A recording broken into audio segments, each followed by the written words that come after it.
Coaching in Session. Your exclusive destination for unparalleled personal and professional growth. With your host, Michael Rearden. Whether you choose to live within limits or break free, your mindset journey begins here. Welcome, Jake Smolarek, to Coaching in Session. How are you doing today? Thank you very much for having me here. I'm doing really good. 9 out of 10. 9 out of 10. Well, hopefully after this episode, we can get you 10 out of 10.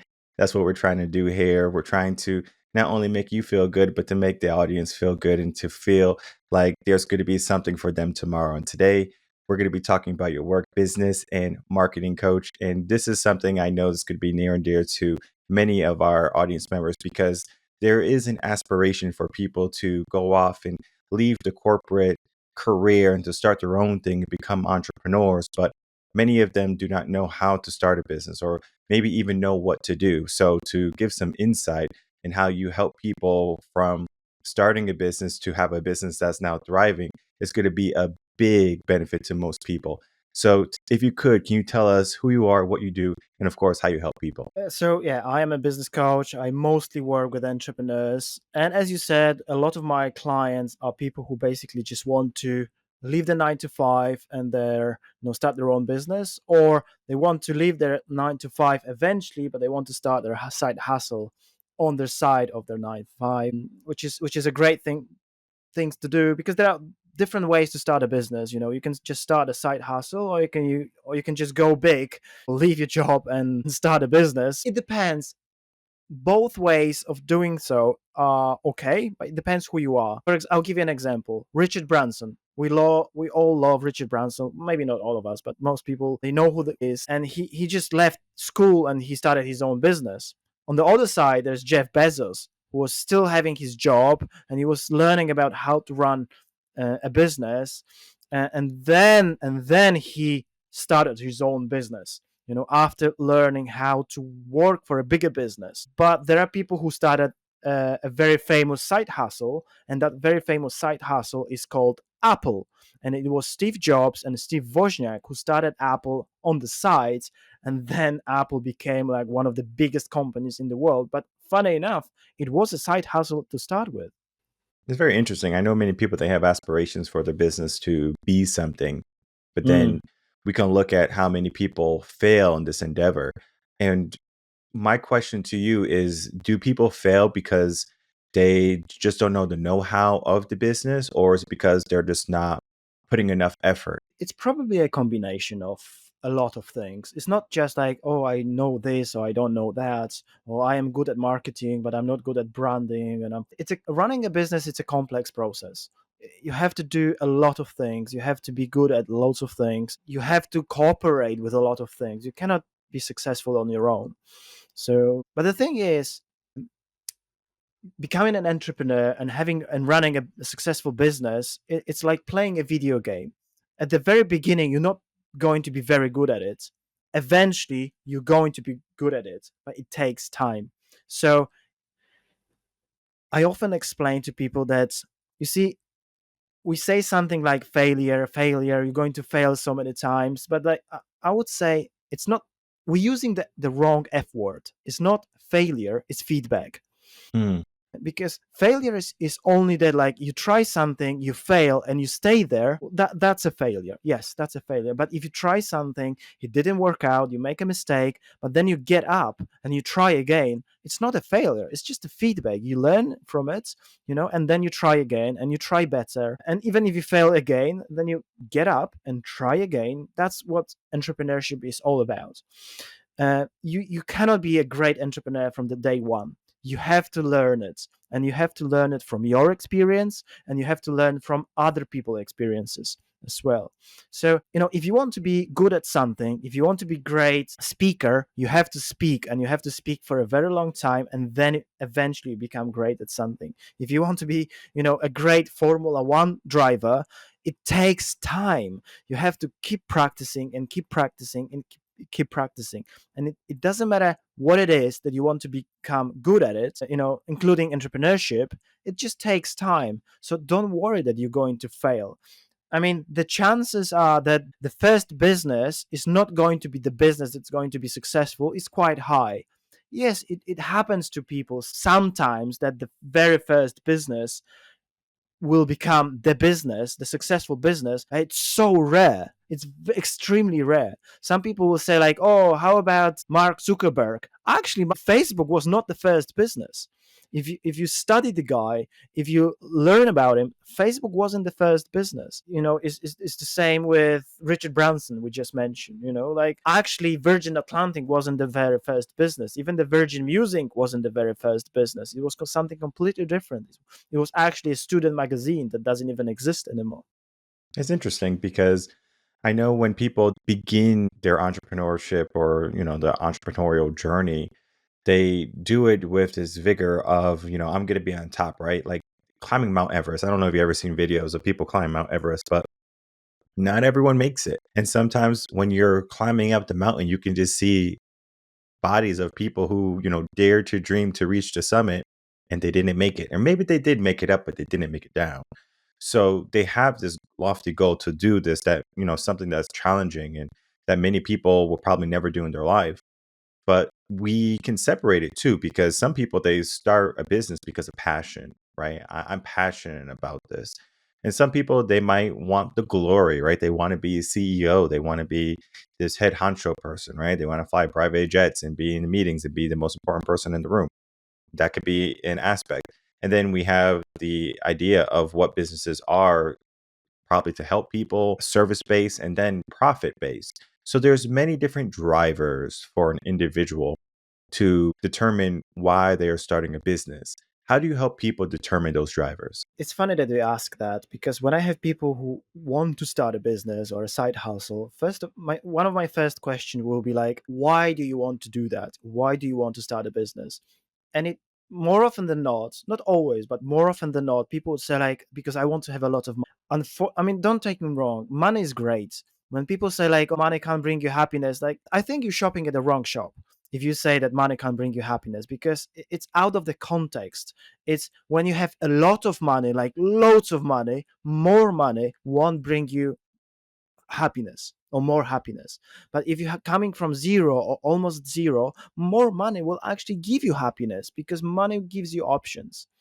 But if you're starting a business strictly to make money, probably you're not going to be successful, because it was proven so many times over. You know, starting a business is not about money. Yes, money is great. Again, money will come. If you build a business and it's a successful, profitable business, money will come and money is great.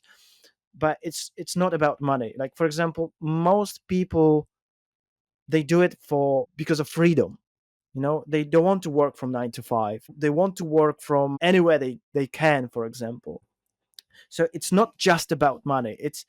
It must be about what is it that you actually want to do with your life. So one of the frameworks that I've got and I teach people, it's called Vision GPS. So first of all, you have to answer yourself, what is it that you want? What's your vision for your entire life? Not for the next year or 2 or 3 or 5, or how do you see yourself in 5 years? No, how do you see yourself for the next 75 years? What do you want to create? That's a long-term vision. Because once you have a vision, once you have something that you really want to create with your life, making decisions is so much easier, because it's like, I have to do this decision. Will this help me with my vision or not? Very simple. Like if not, don't do it. If it will help you with your vision, then yes. So create this. And then if you want to build a business, it has to go along with your vision. What is it that you want to do? Like some people, they like, for example, some people want to have kids and some people don't. Like, will your business help you raise your children or not? Will you have to work 16 hours a day, or will you be able to work 3 hours a day? So there's so many questions that you have to ask, but you have to build your business, all together with your vision. It must work together, because if you just want to make money, there's one problem. When I work with people who are very successful, they've got everything. From outside, it looks like they've got everything, but they lack one thing. You know what it is? It is not enough, because you can always make more money. It's just like there's always another level. You can make 1 million, then 2 million, then 10, then 100, then 200, then 1 billion, and it's just there's no ceiling to that. But that race is just, it's a trap. So if you're only doing this for money, it's a massive trap. Unless if you're doing it for money, at least know what is your ceiling, at least know how much you want to make, so you know where to maybe not stop, but at least slow down, if you know what I mean. Right. Yeah. I'm 100% in agreement of that. I know here in America, they have a very different mindset with money. It's like the rich are the enemy. Like, you have so much more money. We need to tax you because I don't have as much money as you, which is kind of Yeah. silly because these people, have the same 24 hours in a day as anyone else, right? They could have the same ambitions maybe as someone else, but they have action, right? They have maybe given themselves mentors and coaches, right? They have done the work. And so here in America, there's a stigma of circumstance and limiting beliefs where they feel as if, like they can only have this job or this career for 65 years or whatever it be, right? And they feel like they're stuck. And I can't tell you how many people they want to change, but they just don't know how to change because they might have tied their life with their job or their career because they have to provide for their family per se, right? They have to make sure that there's a roof and food for their children. So they feel like they're trapped and they will stay in their job or their career even though they're not happy. And they might have ambitions to start a business on the side. And as you said, most businesses don't necessarily start as, hey, this is my main focus, my main thing. It might start like a side hustle or a side project.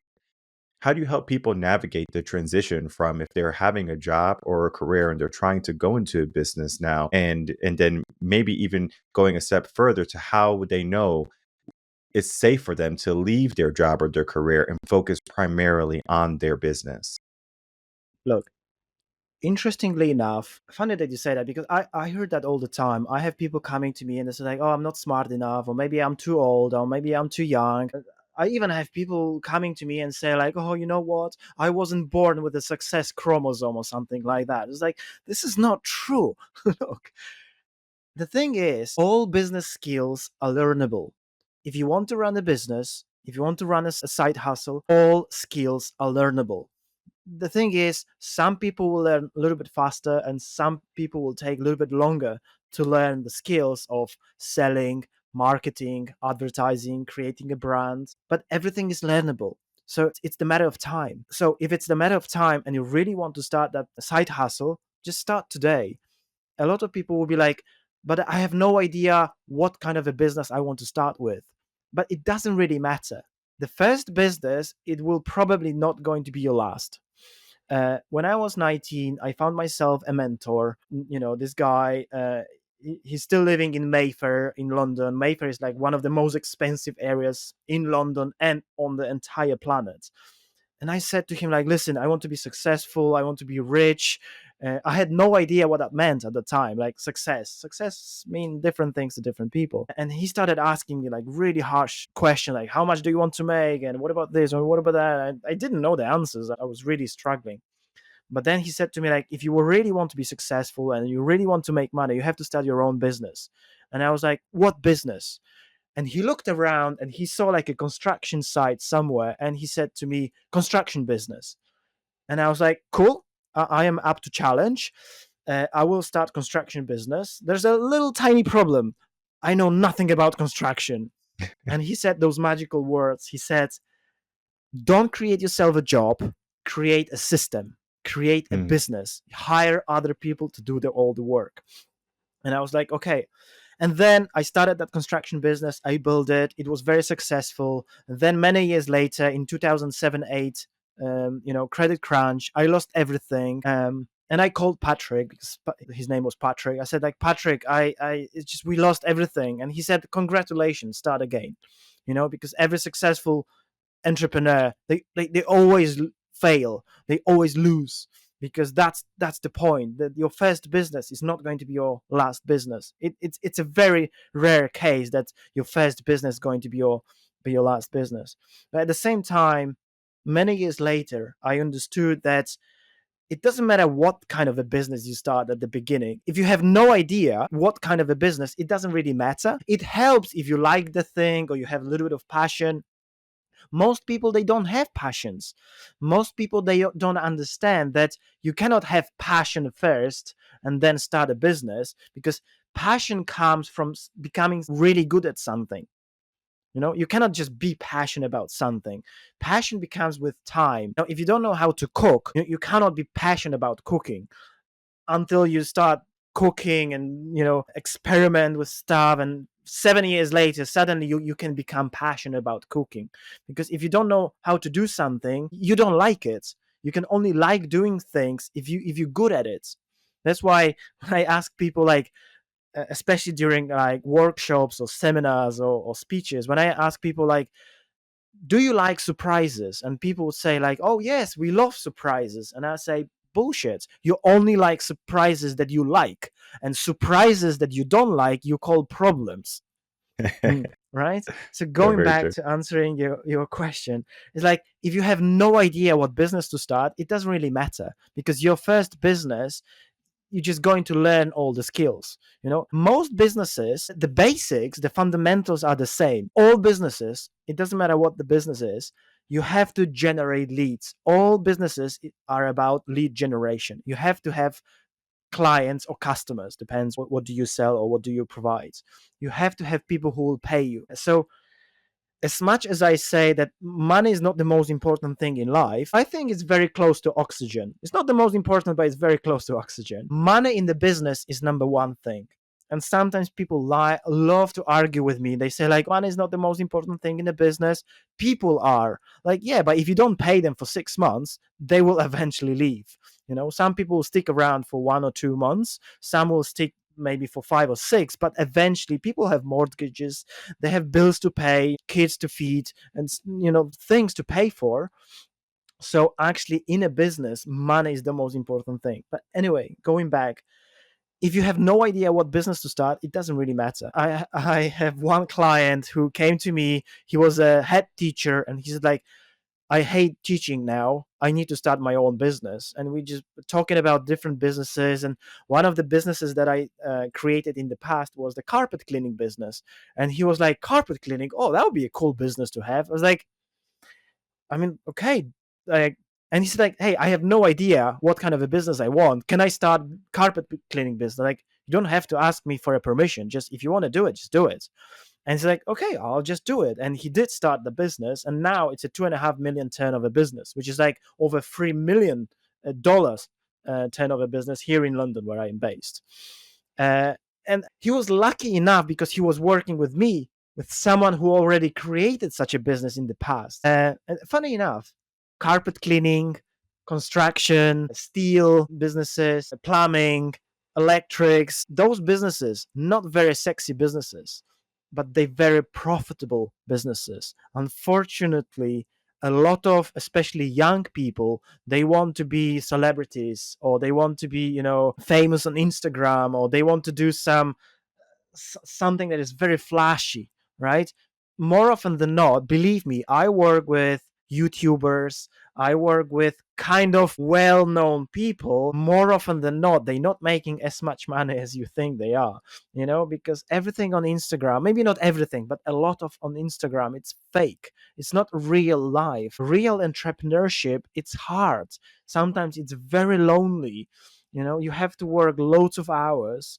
So it helps if you do something that you actually enjoy, but if you have no idea what kind of a business to start, it doesn't actually matter, because you're going to learn the basics, you're going to learn the fundamentals on the beginning anyway. Yeah, I remember just starting off, like it was 2018 when I started the business, and it was a coaching business. But then now we have multiple other entities to the business, like the podcast here. And I would have never thought to do a podcast or have done a podcast. And even when it was time for me to like say, hey, what's next? I was trying every other way to have other people do the work for me. It's trying to delegate. I was like, who can I hire Mm. to do a podcast, or who can I learn from to learn all the basics for a podcast? And I found some mentors and some guys that have been on radio and things like that. They knew about the microphones and all the Mm. systems. And I was like, this is Basics. good. This is very good information. But even then, right, there's still the skill that you have to build up, and it takes time. And I always tell people to look back at the podcast, not because it's good, but to look at the journey. If you look at episode one, or you listen to episode one, it's very different than the episodes we have Oh, yeah. today. The quality, Yes. the types of guests that were coming on, the questions, all of this is because I've built up the skill. People might say, "Oh, Michael, you're so great at interviewing." And I'm like, I wasn't always so great at it. They might say, "Oh, you're really good at speaking." It's like, I wasn't always so great at it, because at one point I was like, I don't want to put myself on camera, and I don't want to be just talking, and then it feels weird. But then you just get used to it. And yeah, sure, you can call it a passion, you can call it work or something like that, but like, those words are just synonyms to the end goal, and the end goal is whatever you're looking for. So maybe you're looking for profit, maybe you're looking for change in the world, right? So you can say whatever you want about what you're doing, but you need to make sure that you're leveling up. And I like to give myself this idea of, am I better than I was the day before? I 100%. always try to build myself up, whether it be personal development, getting coaches, and just saying, all right, where can I be better? Because even if you learn certain skills, for example, SEO, I like I'm sure you're familiar with SEO. I have people who do like website SEO, building my websites and things like that. Can I build a website? 100% I can build a website. Is it going to be good? Probably not as good as someone who's doing it full time, right? Or who has learned how to code and things like that. So there's limits to what I can do. So I delegate the areas, I guess you can say, where maybe I'm not as passionate about, or I know that someone can do possibly a better job than I can. And I know I only have a certain amount of time in my day. So I am best suited for interviewing people, because I can't hire someone else to do that. I mean, I could, but it's not going to be the way I want it. So I say, let me do that. Coaching, I have coaches that will coach people for me. But then there's people who just want me. I say, okay, that's fine. If you want me, there's a cost for that too. But I basically built myself to do the things that only I can do. I have assistants that do the emails, and I have assistants who do the scheduling. I have assistants who do all the social media. It's because, as much as I can say, like, hey, I want to do everything, which I think is a mistake that most business owners, they give themselves. Like, I have to do everything. You just got to run out of time, or you got to run out of energy. And this is where I think people, they burn out. And so my question is about burnout and delegation, where I believe burnout is probably one of the worst things a entrepreneur can ever fall into, besides debt, like bad debt, or something along those lines. Is because if they don't have the energy or the drive or the ambition anymore, everything is going to go downhill. And then the second aspect to that burnout is the delegation process, where if you can learn how to effectively delegate tasks and things, and create systems, of course, that you can give to someone else and off put your workload, then you can do different things. I know Tim Ferriss had this book, The 4 Hour Work Week. He's not really working 4 hours a week. He's working way more than that. But the idea is he's That's the created concept, yes. systems saying, hey, like, you can do the things that matter the most, that are going to have the best impact for you in maybe just 4 hours. But yet you might be spinning your wheels for 16 hours a day. So let's learn how to focus our 4 hours. So, basically, I'm going along with those couple of questions. I know there's quite a bit there, but if you can unpack that for us, that would be great. It's funny that you mentioned SEO, because I actually own a digital marketing agency, Mm, and we're quite good in SEO. And we are good in SEO because one day I decided that, like, I'm going to fire my SEO agency because they're just not good. They're just like doing enough not to fire them, but they're not great. And then I used to have an agency, and we only specialize in Google ads, which we still do. Now we also do meta ads and any paid ads, including SEO. But I was relentless to be like the best in the business. So if you would be based in the UK and you would Google, for example, entrepreneur coach, I would be number one.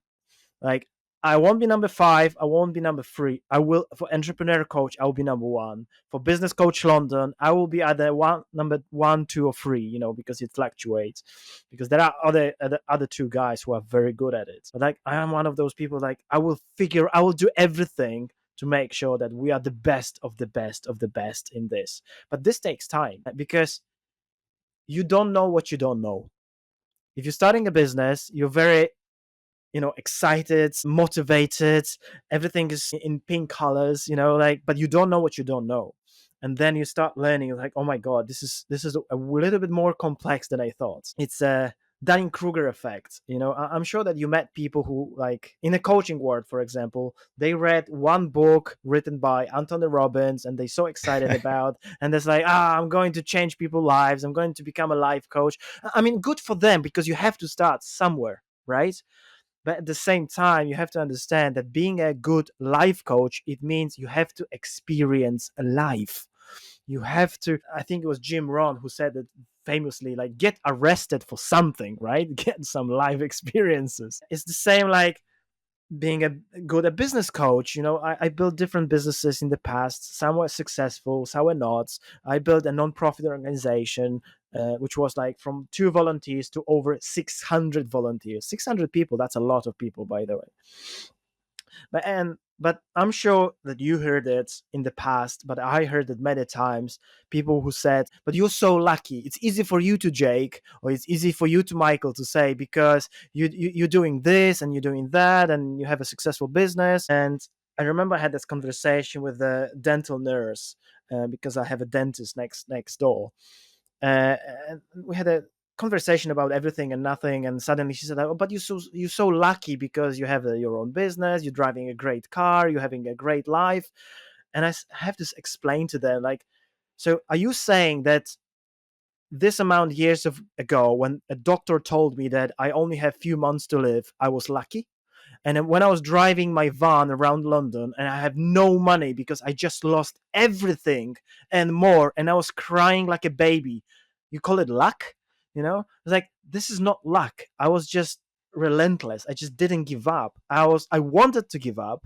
There was every single reason for me to give up, but I didn't, you see? And even when I was crying and everything was going the wrong way, I was keep going. Maybe not fast, maybe I wasn't running, maybe I wasn't even walking, I was basically crawling, but I keep making progress. But people don't see that. Like, in coaching, we always said it's an iceberg effect. You only see about 5 to 10% of the tip, but you don't see all the hard work. You don't see all those years of sacrifice, because when you're building a business, you have to sacrifice something. In coaching, I always say you have to pay the price, and there is the price to pay. There's always something, because you cannot have everything. But the thing is, you can have everything that is important to you. A lot of people come to me and say, like, oh yeah, but I don't want to leave the money on the table. Like, but by the way, if you quit, if you're not going to do this one thing, if you're going to leave the money on this table, you might find a bigger table with more money. Because you know what I mean? You know where I'm coming from? There's a fear of missing out. People are like, oh yeah, but you're going to miss on a lot of things because you cannot have everything. It's like, if you have 10 cars, how many cars can you drive at the same time? Like, in how many beds can you sleep at the same time? It's just one. So don't worry about losing things, because you're going to miss a lot of things. But again, I love to say, when people say it's not the destination, it's a journey, but it's so true. Because a lot of people say, like, oh yeah, but this is such a hard work, but this is where the fun is. If you have no money and suddenly you win a lottery, you're going to miss a lot of fun, because the whole hard work, doing things, failing from time to time, experiencing the thing, this you become someone completely different. You become a completely different human being, and this is where the fun is. I always say, again, life or running a business is like playing a video game. You don't want to win and stop playing a video game. You want to continue having fun, right? You want to keep playing and keep having fun, even if you fail. Because I always say, it's it we're using the wrong F word. It's not failure, it's a feedback. Learn from it. You make the mistake, learn from it, start again, start better. But yeah, going back to quite a few of your questions, can you, because there were so many questions, can you be a little bit more specific and let's go one by one? Well, I'm going to ask you this because here, even though I have questions of for the podcast, it's more of a discussion. So I Sure, could sure. go through those questions, but I think it will hurt our conversation if we did. So Yeah, do you want me 100%. to go through them, or do you want to keep going on with what you talked about? Because I Yeah, think what you let's talked about keep is so going. Let's is so keep good. going, man. I think this Okay, is a good great. stuff. One of the things I like to to do here is, even if I ask questions, is like you can answer a totally different question. So, for example, I asked a question about SEO, and you're telling me about a cat and a dog. I'm like, hey, this is the journey we're on, right? Because it's not so much about, hey, this is what I want, right? Because in business, right? If we had to give it, like antidote or something like that. If I say I want to be in a certain place at a certain time in my business, and that's gonna be my success, and if I don't get there, I'm not successful. It's easy for me to say I'm not a success. And what that does to me as a individual, that negativity or the pessimism could just, put me in a downward spiral. We can think of how Mm. many people they fall into substance abuses, alcohol, drugs, things along those lines, gambling, racketeering. Those things don't just happen because a person is doing exactly what they need to do. Is somewhere there's a void and they're trying to fill it. And so the questions, like I ask, are not there to fill of like a meaningless void, but they're there to guide a conversation. And some of the conversations that we have here coaching a session, they're so real because it gets down to what is in between the lines, what is really happening. And I think that happens quite a bit with individuals when they're trying to start something, because I'm sure you have coached Oh, many yeah. individuals, and I'm sure you have gotten coaching yourself from many mentors and guides like Patrick, right? This is important because you learn so much about yourself, the blind Mm. spots, the hidden, the shadows, right? And it's important to know that, because I remember one of my early mentors, when even before I was starting a business, I was in sales, and I was, I went out to lunch with him, and he was a retired GM executive, big guy, head honcho. He asked me, how much am I worth? I said, I'm priceless, like I really can't put a number on it. He was like, no. This is like, he's like, that's not what I'm asking. And it's probably similar to what Patrick was Oh, asking yeah, you. the real number. And he's like, well, how much are you worth? Like I know how much I'm worth. If someone wanted to hire me, I know how much I'm going to charge them. And so that was like the inception of me just like learning, like there was so much that I don't know. And even though I had this ambition, this grandiose dream of something more in my life, it wasn't until I had someone, coach, a guide, a mentor, Mm. whoever like whatever name you want to consider the person, you had someone there, right? And someone who has done something amazing in their life. He was getting ready for retirement. He was 62 at the time. And he was like, okay, I'm getting ready to retire in the next few years. And basically he was mentoring quite a bit of people. And I say quite a bit, it was probably like 7 total, but that could be a lot of people. So he's mentoring these individuals who are wanting to start businesses, and he's noticing trends with this generation and my generation. He's like, you guys are hungry, but you are also not focused. Where you think you want something, but then I get, if I gave you something else, you're not happy. So, for example, a lot of people, they want money. So we give them a lot of money, but they don't know how to manage the money, so they lose it all.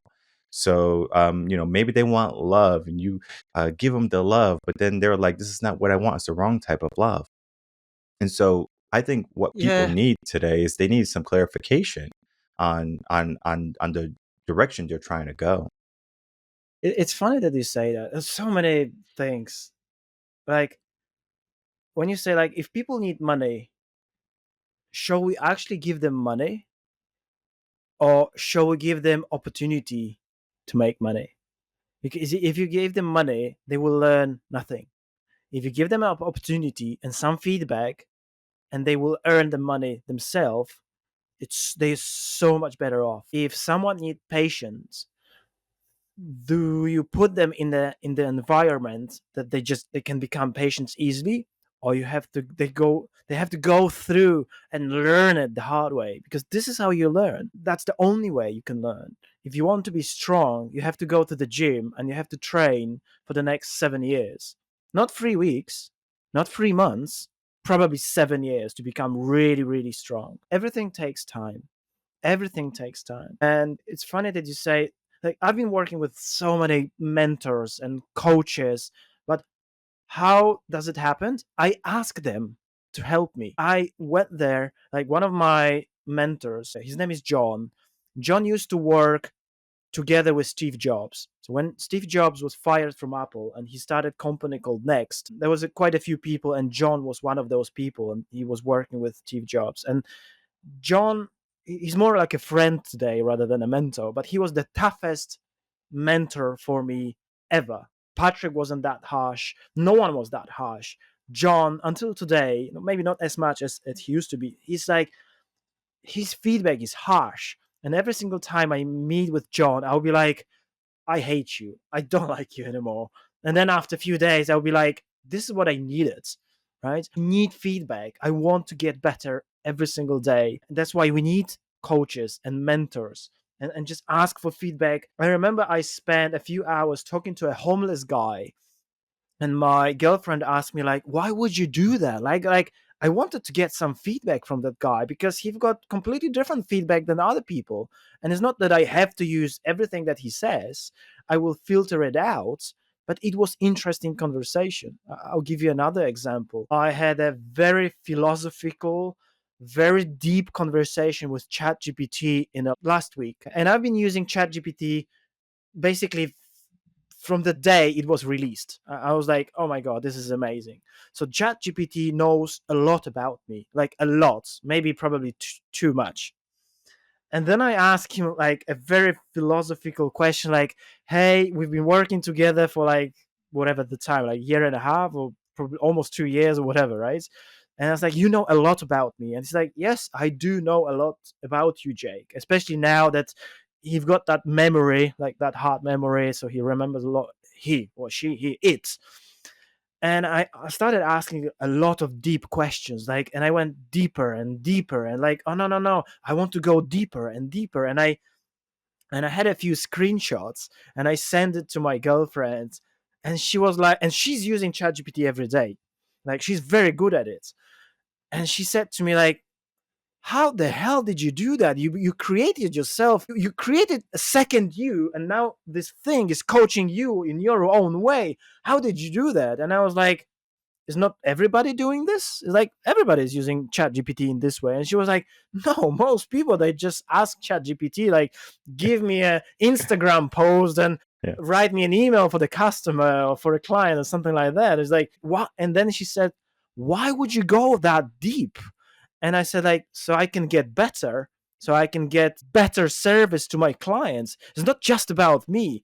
I want to be the best of the best. When I work with one-on-one clients, because this is mostly what I do, and a lot of my clients say, like, you should go on the stage, you should go big, you should be talking, do seminars, like, but someone has to do one-on-one, right? And I love doing that, and I don't want to leave that. It's just like, I love my clients. It's amazing. But that was interesting, talking to my girlfriend and having feedback from her, because I love getting feedback from everybody, because everyone can teach us something, even the lady who's selling flowers at the corner. Yeah, very true. I know I've had many conversations with ChatGPT Meaningful. also. It's more than just a simple email, as you said. You can go deep, and then especially like the understanding your brand, and if it understands it, especially like when it Yes. comes to the podcast, and AI is taking over so many different facets to help the podcast grow, and then also to make it easier to edit and manage. Yes. Because Yes. before, I mean, I had about 7 editors, and now I can just have 2, right? Because, AI does so much, and it makes it so easy where everything is Yes. just so fluid, and it's nice because before it was a bottleneck with me saying, okay, well, I have to, make sure everything is okay. Now I can just literally look at their transcript, or I could just look at the file, Yes. and I can see any discrepancies without having to spend 30 minutes or an hour going over one episode. Yes. Times are changing where technology is going to be, something that people can leverage. I know AI, and especially the newer generation that's coming out, they're using a lot of technology-based businesses. And I'm sure, many older generations, boomers, etc., are looking at it like, I don't know how they're doing it, but then they have the tried and tested careers that might Yes. not be glamorous, as you said, plumbing, electrical, carpet cleaning. Those Yeah. things might not be so pretty, but it could make a pretty penny. And Oh yeah. it's not always about, like doing exactly what you're passionate about immediately, because I think you said it spot on. Passion is built, or created, through time. You're not going to just say, I'm passionate about cooking. I'm using exactly your example. I'm passionate about cooking. And then all of a sudden you're like, wait, I don't know how to cook. How can I be passionate about something I know nothing about? So there's just so many facets, and our conversation is definitely just the tip of the iceberg. Using one of your other analogies there, it's like there's so much more here, right? Oh And yeah. it's hard and it's difficult for us to have a conversation specific to your situation because we don't know you yet, right?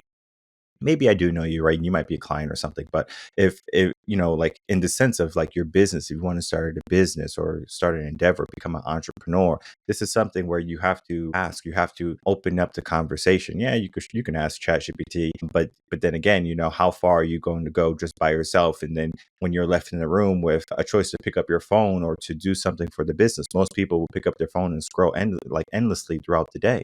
So you need to invest in yourself. You need to put some skin in the game. It's very important that you do that, because if you don't do it, then you're not going to give yourself this idea of investment. Like people who go to college, they feel like they're stuck in their degree because they invested in it.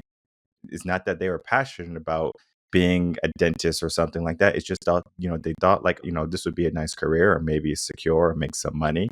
But then they invested, right? Like that's the key to them doing that job for 10, 20, 30 years.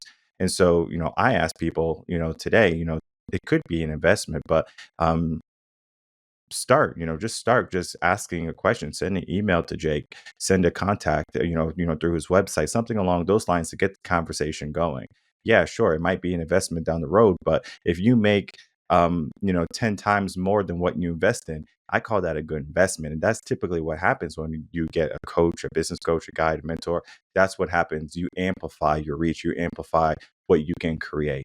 And so, as I was saying, Jake, this is just the tip of the iceberg. This is just a moment for people to take action. And we are getting close to our, the end of the episode.